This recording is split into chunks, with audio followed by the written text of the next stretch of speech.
to run a family. That's not how to train children. That's not how to teach children.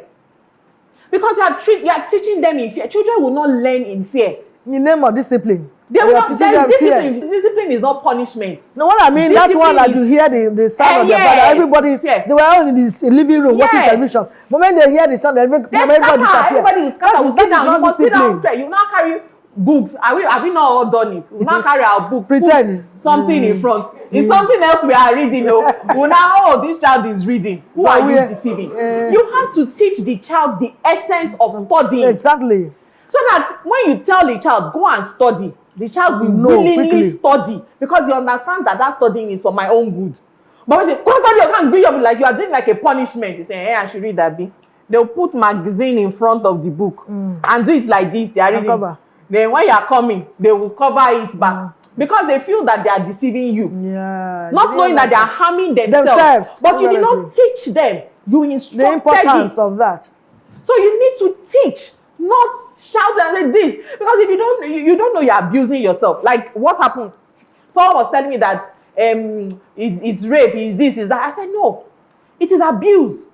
Because two minors, they are abusing themselves unknowingly. They are abusing themselves unknowingly. It is abuse. It is no fault of theirs. The children are exonerated. They are in this blame thing. They don't have any blame in what happened. Everybody focuses on the parents. At all. Focusing on the parents. Unfortunately, what did you teach them? Let's even say the school had their own part. They did not put a child in. Yes, a guardian or somebody in the room. But then, what did you teach your child as a parent? What?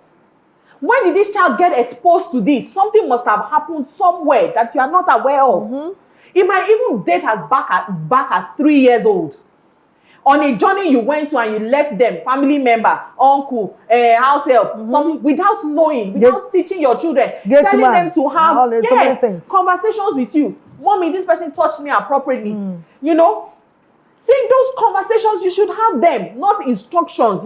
I said conversations. Yes, sir. You must converse. I say my own, you say your own. That is conversation. Not do this, do that, do this. By the time some of them will even be scared to tell you anything because of the way you are Lord and Master of the house. Exactly. I tell mommy now, they will say it's my fault. It's my. I used to believe that. Yes. Yeah. Because I was a big child. Okay. At 13, I was looking like 18. So I felt the attention I was getting from men was my fault. I felt it was my fault. It's no child's fault. No child is to be blamed here.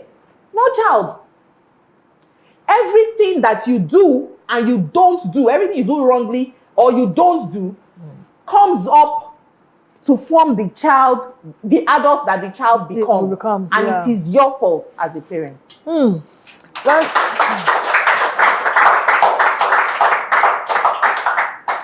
Thank you so much. We'll take a break now. When we come back, we enter question and answer session. Vivid View. Say it and do it. Okay, my name is Kennedy, and then I have two questions. The first question is, in a family where the husband is an enabler, and then the mother or the wife is a mentor, in this type of setting, how do we raise children? The second question is, how do you handle a teenager who is very sociable? My name is Olaomi. As we all know that parents are the mirror that their children look to for examples, how does a child turn out right, even if the parents are setting bad examples in his or her presence? My name is Michael. How do you handle a child that is open outside, social outside, and very secretive to the parents? My name is Kenny. My question is like, how will a parent know if the child is going through one issue or the other, and child not open up for the parents? Thank you so much. A lot of questions have been asked from the audience. I direct them to our guest for her response. Thank you. Thank you for the questions. Okay. I've been asked how to help a child who the father is an enabler and the mother is a mentor. Before you have children, there has to be, like a family value system.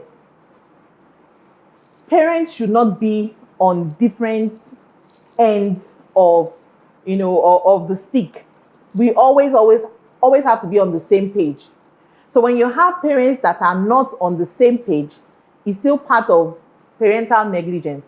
Because as your job, it is your job to parent. And so you can't even go to mom and say, Mommy, I want pencil.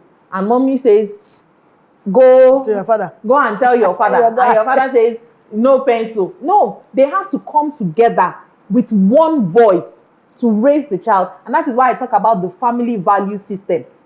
As a family, you should have your values. This is what we do. Even you know, if I go and meet mommy and I go to, it's the same thing that I would meet. That is what should happen as a body. If you don't have that, you have children who know how to play their games. You teach them indirectly. And then you find them going, oh, if I go to daddy, daddy will agree. If I go to mommy, mommy. So the parents have to come together in one voice. This is how we are going to raise our children. We are going to be going to church. We are going to be putting on this kind of clothes. We are going to be eating at so time. They have to come together to raise a child. You can't raise a child with two different kind of styles. And then the other question is how you handle a social teenager. Now, the teenager didn't turn out to be social as a teenager. The child is actually a social child. That is the temperament of the child. The child would have grown up like that. That's how the child is. You don't grow up and then become something. That's your temperament. They probably didn't notice. And so the thing is, as the child grows older, you need to start educating yourself more before they get to that stage. Now, a child is a toddler. How do I handle a social toddler? How do I keep, the child? Because if you are going to have conversations with children that have different temperament, there are different ways. Of course. A child that is assertive, that you know that when the child goes out, the child's no is a no. There's a way you are still confident that, oh, if they attack this girl, I know what to do. A child that when you say, no, the child is going to be doing like this. You have to do more work. You have to limit the places that the girl goes to. You have to educate more, do more, have a kind of bonding with the child, that the child is your best friend. So you have to learn more. You have to go for courses. You have to read books about how to handle those kind of children. You don't allow them go to places that you are not aware. Anywhere you are going, I need to know where you are going, who you are going with, who are your friends. Their friends have to be your own friends. They have to be in the house. Visit them, yeah. You will see the kind of traits those ones are exhibiting. If the friends are the ones that are talking about this and talking about that, you know how to cut off those kind of friends. You are the parents. You can't just say, stop being friends with that person. No. You will introduce the good ones. You are a parent and you have to do this thing with them. You can't say, don't be friends with these ones. No, they will go at the back and go and be friends with them. You know how to introduce the good friends.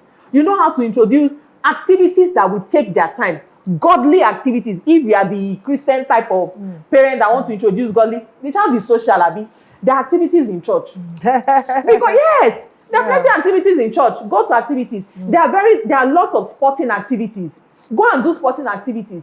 There are plenty of activities where they talk shows. Let the girl be involved. Let the girl be involved in fashion, maybe sewing clothes, learning how to make headbands, because there's no vacuum. At all. There cannot be any vacuum. So by the time you put things in her head that will occupy that space, there's no space for nonsense, because the brain is already occupied. Introduce her to things that she likes. What do you want to do? You want to do fashion? Take her to fashion school. Let her be there. When she's coming back from school, she's going to fashion school. There's no time. There's no time to be roaming about anywhere. So you have to cage a social child. Not cage in the sense that you keep her from going out. But you limit their exposure. And then the social child, is she assertive? Or she's the one that will just, anything will fly. What my friend says, I will go. What my friend says, I will go. You have to know that too. So you know the kind of friends that she's dealing with and then she's working with.